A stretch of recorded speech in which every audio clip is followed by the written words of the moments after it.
Donc je suis Vincent Guigui, expert en interface innovante à Octo Technologies.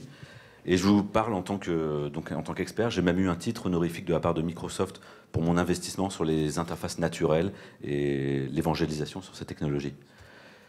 On va parler d'interface naturelle, ou qu'est-ce que le naturel, d'innovation, de gestuelle, d'objets connectés et une vision du futur si on a le temps.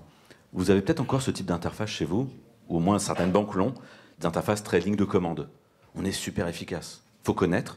Mais si on veut créer un client, c'est F2. Si on veut ajouter un contrat, c'est F3. On fait des commandes.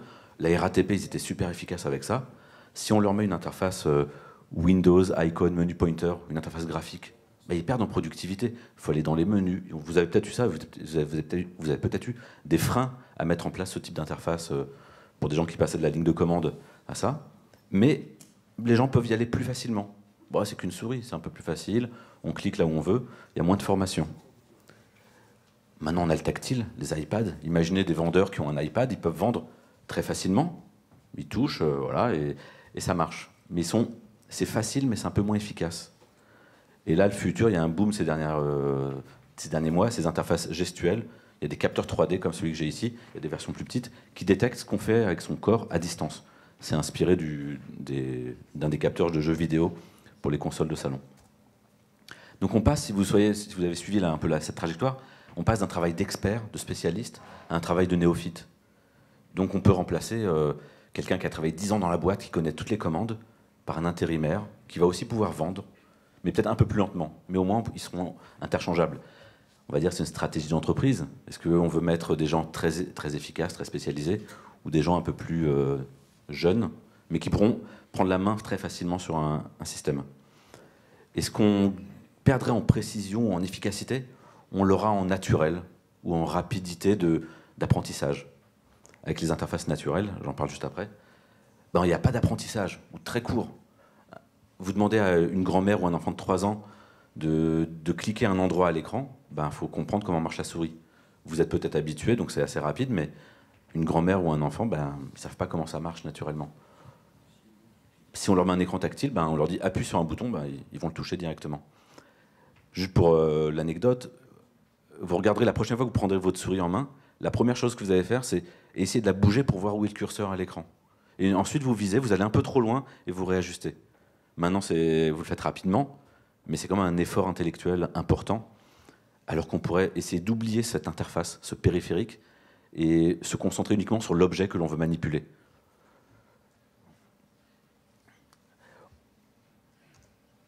On va essayer de faire une petite démo.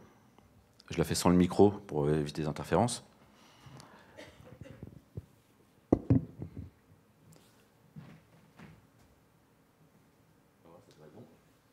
Imaginez, vous voulez acheter un meuble Ikea, il faut prendre des mesures, c'est un peu embêtant.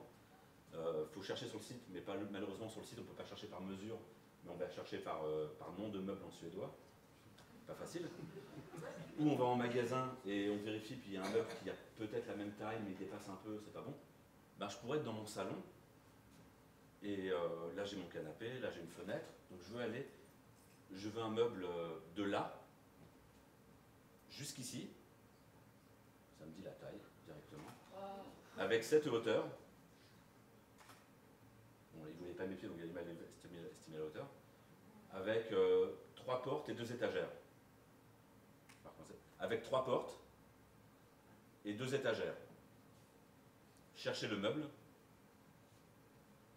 Il n'y a pas de meuble de cette taille. Avec cette hauteur. Cherchez le meuble.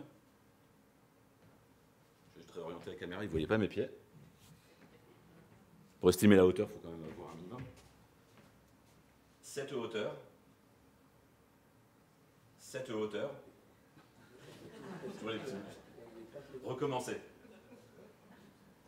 Avec cette largeur, cette hauteur, cette hauteur. On ne voit pas les pieds, mais c'est pas grave. Cette hauteur, cette hauteur, c'est pas grave.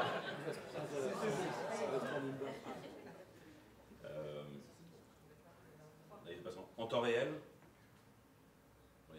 c'est pas grave, il y a des paramètres ambiants avec l'écho, c'est pas grave. Cherchez le meuble. Et je je peux poser mon meuble. C'est parfait.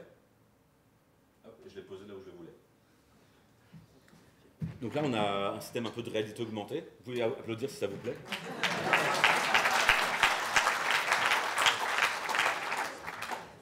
Meuble suivant. Meuble suivant. C'est un peu chaud. Voilà. Donc on peut, sans penser à l'ordinateur, bon là, il faut connaître les mots-clés. Il faut connaître le lexique et les commandes, mais ça, c'est de l'apprentissage, un peu pour l'homme et surtout pour la machine. Il y a beaucoup de choses qui sont mises en place sur l'analyse linguistique. Et je n'ai pas pensé à des mesures. Là, j'affiche les centimètres, mais en tant qu'être humain, je m'en fiche. Moi, je veux que ça aille pas plus loin que mon canapé, pas plus loin que ma fenêtre, et j'aurai le meuble exactement que j'ai décrit au niveau des mesures. Et je pourrais dire, assortis-le à mon décor, ça pourrait capter la couleur de mon papier peint et me proposer des meubles avec les bonnes couleurs. Là, actuellement, c'est des gros périphériques. Demain, ça sera embarqué dans un iPad, pourquoi pas, dans un téléphone. Et on aurait une interface beaucoup plus naturelle, où on oublie le site, on oublie les mesures, on oublie les noms de produits. Ça, c'était au cas où la démo ne marchait pas. Donc, vous avez applaudi, ça avait l'air assez innovant. Comment on fait de l'innovation en entreprise? Je ne vais pas contredire Marc, je vais compléter. Pour moi, il y a trois drivers, trois choses qui pilotent l'innovation. Soit c'est de la R&D, de la veille exploratoire. On fait un prototype. On a entendu parler d'un capteur, voilà, ça s'appelle Leap Motion. Ça capte ce qu'on fait avec les doigts au-dessus de l'écran, au-dessus du clavier. On sait l'inflexion des doigts et où est la main. Bon, on essaye, on voit si on peut faire quelque chose. En général, ça ne fait pas un produit, mais il y a une ligne budgétaire, veille exploratoire. Et en général, après la veille exploratoire, on essaie de faire le buzz. On a fait quelque chose. Voilà, j'ai eu un client, pour de vrai, il m'a demandé de faire une salle de conférence gestuelle, où les conférenciers pourraient changer de slide en bougeant les mains. Je lui ai dit, pas mal, on peut même, en pointant du doigt, allumer un curseur rouge à l'écran, comme ça il peut illuminer des zones. Il m'a dit, d'accord. Je lui ai dit, on remplace, on paye ça à 200 €, un ordinateur à 1000 €, des jours de conseil, pour remplacer une télécommande à 15 €. Donc on n'a pas eu le projet, c'est normal, mais parfois, voilà, un DSI veut une salle de réunion 2.0, 3.0, il y a la ligne de budget, il le fait, personne n'utilise le produit au final, mais il y a eu la com interne, la com externe, on fait de l'innovation. Donc ça, c'est un wow effect, un buzz qui n'est pas très pertinent, mais même pour vous, en agence, on peut faire le buzz, se dire, quand une agence Alliance est fermée, il y a un grand écran interactif à l'extérieur, une vitrine interactive, où les clients peuvent consulter les produits de l'agence, sans avoir un conseiller avec lui, mais via le tactile ou via la gestuelle devant le magasin, devant l'agence. Ça fait le buzz parce que les gens ne vont pas forcément l'utiliser, ils ne vont pas vouloir gesticuler devant un écran, mais ça fera le buzz et on parlera de vous dans les magazines spécialisés. Il y a des banques qui font ça. BNP, ils ont, je crois que c'est à Palais Royal, une agence nouvelle génération avec des Kinect, avec des capteurs gestuels, où on peut naviguer dans un catalogue produit. Ça fait le buzz, on a parlé d'eux, ils font de l'innovation. Ça attire des nouveaux profils en interne, vers l'intérieur, et ça va attirer peut-être des investisseurs. Mais le mieux, c'est d'être pertinent. Comment on est pertinent? Il faut d'abord essayer de résoudre un problème. Peut-être la personne n'arrive pas à faire quelque chose, et seule une nouvelle technologie pourrait l'aider à atteindre son but. Ça remplit le besoin, ça va être le côté utile de la technologie. Mais aussi, on peut simplement se dire, il sait le faire, mais il pourrait peut-être le faire mieux ou plus vite avec une nouvelle interface, avec un nouveau capteur ou avec une innovation. On va essayer de simplifier son travail. Ça va être le côté efficace de la technologie. Dernier point, éveiller la curiosité. Vous avez sûrement des logiciels maison, on va dire, qui sont peut-être pas très sexy, on n'a pas envie de les utiliser. Ah, il y a un bouton, je sais pas ce qu'il veut dire, j'ai pas envie de cliquer dessus. On m'a dit, il faut. J'ai eu beaucoup de craintes et durant la journée, ma journée n'a pas été illuminée. J'étais pas content de l'utiliser parce que je comprenais pas ce que je faisais. Je subissais la technologie. Alors que si on fait de l'innovation, on profite pour faire des changements, on profite pour faire des choses qui plaisent aux gens. On va essayer de faire des choses engageantes. À la fin de la journée, j'étais content de mon travail et demain, je vais être encore plus content de réutiliser le même outil et même je vais en parler à des collègues et ils vont être aussi contents. Une sorte de cercle vertueux de plaisir à utiliser la nouvelle technologie. S'il y a un slide important, c'est celui-là, on va dire, pour l'innovation. Et si vous voulez faire de l'innovation et vous n'avez aucun de ces trois-là, ce n'est pas de la vraie innovation, ou en tout cas, ce n'est pas pertinent. Mais le wow effect peut être un axe pertinent. Si on parle un peu plus concrètement de ce qui arrive ces dernières années, enfin juste depuis 2 ans, il y a les capteurs courte distance, voilà, le Deep Motion, qui va détecter ce qu'on fait avec la main au-dessus du clavier. Ça a été intégré par HP dans 2 de leurs ordinateurs. Ça a commencé il y a 2 ans et maintenant ils sont en train de licencier des commerciaux. Mais bon, on n'a pas encore trouvé de cas d'usage, mais technologiquement, c'était super bien. C'est très précis, très intéressant. Je ferai peut-être une démo plus tard si ça intéresse quelqu'un. Intel fait une caméra, une webcam qui s'appelle RealSense, qui est un capteur 3D. Ça va détecter ce que je fais avec ma main devant l'écran. Ça va détecter même la forme de mon visage, éventuellement pour me reconnaître ou détecter des émotions. Actuellement, c'est une webcam externe, mais comme c'est Intel, ils le miniaturisent et ils vont l'intégrer dans les ordinateurs portables dès cette année ou l'année prochaine. Donc voilà, la prochaine webcam que vous aurez, elle sera 3D. Ça ne veut pas dire qu'on va mettre des lunettes pour voir en 3D. Ça veut dire que l'ordinateur vous verra mieux et vous pourrez mieux interagir avec lui. Juste, on va sur Facebook, on défile en faisant une gestuelle comme ça, et si on aime un statut, on fait ça. Ça ne va pas remplacer la souris à 100%, mais ça peut être un complément pour une utilisation occasionnelle.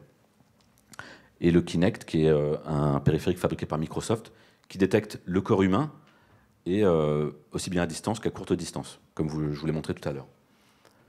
Pourquoi tout ça? Là, il y a un terme un peu bizarre, phygital, physical and digital. Mélanger le numérique dans le monde réel pour apporter de nouveaux services. Vous avez peut-être ça dans le hall d'accueil, un grand écran qui affiche les dernières informations concernant Alliance, avec le cours d'une action, les dernières actualités. C'est de l'information. Imaginez, Alliance organise un pot de Noël avec les enfants qui sont invités. Il y aura écrit le 25 décembre, pot de Noël, n'oubliez pas de vous inscrire sur le portail de l'entreprise. Donc il faut que je m'inscrive, il faut que je me rappelle que je dois faire ça. Si cet écran était interactif, je me mets juste devant, je suis identifié soit par mon visage, soit avec un badge que je montre, et je dis, voilà, j'ai 2 enfants, un de 6 ans, un de 13 ans. Et ça y est, je suis inscrit. Ce qui était un simple écran d'information devient un écran de communication à 2 sens, entre l'employeur et l'employé. On peut faire ça aussi avec les clients, pour soit rendre plus ludique un lieu de vie, un point de vente, soit faire des animations événementielles, voilà, dans le hall, une sorte de mini-animation qui va, on va dire, rapprocher les gens vis-à-vis de l'identité d'une marque ou de l'identité de l'entreprise. Ça peut être pour des mesures sanitaires, ne pas vouloir toucher un écran, on va utiliser un capteur gestuel. On a eu un hôpital qui nous a fait un retour d'expérience sur un capteur gestuel pour naviguer dans l'IRM ou dans les radiographies pendant une opération. Le médecin a les mains, on va dire, aseptisées, il ne veut pas toucher un ordinateur. À distance, il va faire de la gestuelle pour naviguer dans un IRM s'il n'a pas préparé son opération, par exemple. Le mauvais retour d'expérience, c'est qu'ils ont mal calibré le système et il fallait faire des grands mouvements et ça éclaboussait un peu l'écran. C'est bon, vous m'écoutez, ça veut dire. Tout ça, c'est pour attirer l'attention, pour essayer de créer de nouvelles expériences positives, améliorer la performance commerciale, parce que le client, c'est une chose, mais l'employé ou le vendeur ou la personne en agence, c'est aussi important. Améliorer cette performance, donc c'est du B2C et du B2E, business to employee. Et donc ces nouvelles interfaces vont aider, je l'espère. Dernier exemple en bas, c'est une cabine d'essayage virtuelle. La dame est habillée en blanc, mais dans l'écran, elle se voit habillée avec une jolie robe violette à motif et elle peut changer les vêtements à loisir via l'interface gestuelle. On peut imaginer un sol tactile, un sol interactif. On peut imaginer des murs interactifs, des murs informationnels. Je ne vous montre pas cette démo pour l'instant, c'est pas la peine. Si on reste dans l'électroménager un peu comme Ikea, Amana aux États-Unis a fait ça. Ils ont des sortes de salons témoins, comme dans Ikea, des pièces. S'il y a un meuble qui m'intéresse, au lieu de me baisser pour lire la fiche produit qui a peut-être été arrachée ou qui n'est pas complète, je touche le meuble et à l'écran, ça me dit « Vous venez de toucher un four Ariston, voici sa capacité énergétique, sa classification écologique ou autre, et voici ses variantes en termes de taille ou de coloris. » Je touche un autre meuble, ça me donne d'autres informations. Et si je change de pièce, ça pourrait même me reconnaître et me dire « Ça fait 3 fois que je touche des fours, à chaque fois je ne suis pas content au niveau de la taille, peut-être le prochain coup, ça va me proposer un meuble plus ciblé par rapport à mon besoin. Où j'ai touché que des canapés avec des coloris rouges, dès que je toucherai un autre meuble, ça me proposera peut-être la coloris rouge, parce que ça a capté que j'étais attiré par ce type de produit ou autre. Et ça fait du profiling en général, du big data, pour voir les gens qui touchent un four, ils touchent aussi souvent un micro-ondes et un frigo, donc ils veulent l'électroménager complet, ou ils veulent juste un four, et c'est vraiment spécifique. Créer un point de vente interactif. Ça pourrait marcher aussi dans un point de vente autre que pour des produits physiques. Il y a un gros boom des objets connectés. Wearable, objets portés. Qui a un objet connecté sur lui? Il y a 3-4 bracelets. Les autres, ils n'ont pas de téléphone. Le téléphone, c'est un des premiers objets connectés qu'on a, qui nous permet d'accéder à de l'information personnelle, individuelle, qui nous permet de communiquer plus facilement. Ben, les objets connectés, c'est un peu ça. Google a déposé un brevet sur des lentilles connectées qui analyseraient le taux de sucre dans les larmes et qui pourraient détecter le diabète, ou au moins prévenir des crises de diabète. On peut avoir des lunettes connectées, des colliers qui pourraient capter le taux d'UV, l'exposition UV, et prévenir qu'on est surexposé, qu'un cancer pourrait arriver dans quelques années. Des bracelets comme les smartwatches ou autres qui peuvent faire podomètre, savoir combien de pas on marche, quelle est notre pression artérielle, quel est notre rythme cardiaque. Tout ça pour faire plus de connectivité, pour capter des informations sur nous, pour des assureurs, pourquoi pas. Je vais parler des cas d'usage juste après. Des vêtements connectés qui peuvent, pourquoi pas, capter des sécrétions naturelles et nous donner des mesures en temps réel sur notre hygiène de vie. Sur les hygiènes de vie, ben, Oral-B a fait une brosse à dents connectée à 200 €. C'est un peu cher la brosse à dents, mais qui va détecter la qualité du brossage. Nous dire, voilà, vous brossez en moyenne 1 minute par jour, c'est pas assez. Il faudra aller plus au fond, plus en haut, faire des mouvements circulaires. Ben, voilà, pourquoi pas avoir des objets qui nous proposent des choses, qui nous aident à vivre mieux, ou qui nous espionnent, mais surtout vivre mieux en théorie, c'est ce qu'il y a sur la brochure. La fourchette, c'est une fourchette qui nous dit si on mange trop vite. La cigarette, ça aussi, ça va qualifier la façon dont on fume. Est-ce qu'on fume trop vite? Est-ce qu'on tire sur une cigarette trop vite? Est-ce qu'on la fume trop lentement, trop souvent? Après, c'est la mode du quantify self. C'est la mesure de tout ce qu'on fait. Ben, la cigarette, ça va vous dire, voilà, vous fumez 10 cigarettes par jour avec une moyenne de 30 secondes par cigarette. Ben, pourquoi pas essayer de se fixer un objectif de réduire? Non pas le temps de cigarettes, mais le nombre de cigarettes. Et ben, les objets connectés vont permettre de faire ça. Cette collecte va permettre de fixer des objectifs, ou pourquoi pas de communiquer avec un médecin qui va permettre de suivre, presque en temps réel, l'évolution du suivi de recommandations médicales. Les Google Glass, donc c'est des sortes de lunettes. C'est pas des lunettes de réalité augmentée où on voit le monde à travers les lunettes, c'est juste un petit écran qui flotte au-dessus du champ de vision qui permet d'apporter des informations complémentaires. Des flèches pour suivre un parcours, des informations sur un produit qui est dans notre champ de vision. Ça fait le buzz. Voilà, il y a des banques qui disent, voilà, on a fait la première application bancaire sur Google Glass en France. Ils ont 20 clients, parce qu'il n'y a que 20 personnes qui ont des Google Glass en France. Mais ça fait le buzz dans les magazines spécialisés. Et surtout, ce type de R&D, ça ouvre la voie vers de nouvelles choses. Aujourd'hui, ils font des Google Glass. Demain, il n'y aura plus des Google Glass, ça sera autre chose. Bah, ils seront déjà sur le marché, ils seront en avance. Contrairement à des personnes qui attendent que le produit soit finalisé pour commencer à innover. Innover, plutôt suivre les concurrents. Donc là, c'était des objets créés connectés. Voilà, on a créé une montre connectée, un bracelet connecté, des lunettes connectées. Ben, le projet Sensei, projet Mother de Sensei, c'est à créer que des connecteurs. C'est créer des cookies ou des petits périphériques que l'on va attacher à sa brosse à dents, qu'on va attacher à une boîte de médicaments pour mesurer est-ce qu'on prend bien ces médicaments à la bonne heure ou à heure fixe, ou est-ce qu'on ne l'a pas pris. Donc au lieu de créer des objets connectés, ils créent des connecteurs, ils appellent ça des cookies, qui vont permettre de rendre n'importe quel objet connecté. Parce qu'ils partent du principe qu'une interaction, c'est ce qu'on veut mesurer, ben une interaction c'est toujours à base de mouvement. Voilà, je vais vous montrer ça, je veux interagir avec, ben, je viens de le bouger. S'il y avait juste un capteur de mouvement, ben, ça permettrait de détecter que j'ai bougé. Prendre un médicament, c'est une boîte d'aspirine, je la bouge. Une brosse à cheveux, je la bouge. Je bouge tout. Je suis être humain, je suis en 3D, on va dire. Donc j'ai besoin de faire bouger les choses. Ben, ce type de capteur permet de détecter ça et permet de faire de l'analyse de données. Le futur, le premier truc, ça s'appelle le bracelet Mio. Ça se met sur l'avant-bras et ça détecte ce qu'on fait avec les doigts. Parce que tout ce qu'on fait avec les doigts, en fait, est initié dans l'avant-bras au niveau des muscles et des tendons. Et ben, ce bracelet permet de savoir quel doigt est tendu, comment est orientée la main, est-ce qu'elle est pliée ou pas. Donc je pourrais déplacer mes slides, mon diaporama, juste en faisant ce mouvement-là, à condition de ne pas trop parler avec les mains. Mais bon, voilà, c'est de l'innovation, c'est un projet crowdfundé, donc c'est financé collaborativement. Il y a d'autres projets, il y a le boom des projets fondés comme ça. Des casques cérébraux. Un petit casque qu'on met et qui va détecter, non pas à quoi on pense réellement, mais qui va pouvoir détecter des émotions. Et éventuellement, si on est concentré sur quelque chose et on est en retard à un rendez-vous, ça va détecter qu'on est concentré, qu'on essaie de se rappeler quelque chose. C'est une certaine zone du cerveau. Bah, c'est peut-être qu'on a oublié le nom de la personne que l'on doit rencontrer. Donc le casque, connecté à une base d'informations comme un téléphone, pourrait directement nous dire « tu as l'air perdu dans ton lieu, dans le lieu où tu es, tu es en retard, bah, voici l'adresse et voici le numéro de téléphone de la personne à contacter ». C'est le futur, ça peut faire un peu peur, mais voilà, il y a des choses qui se font sur ce type d'interaction.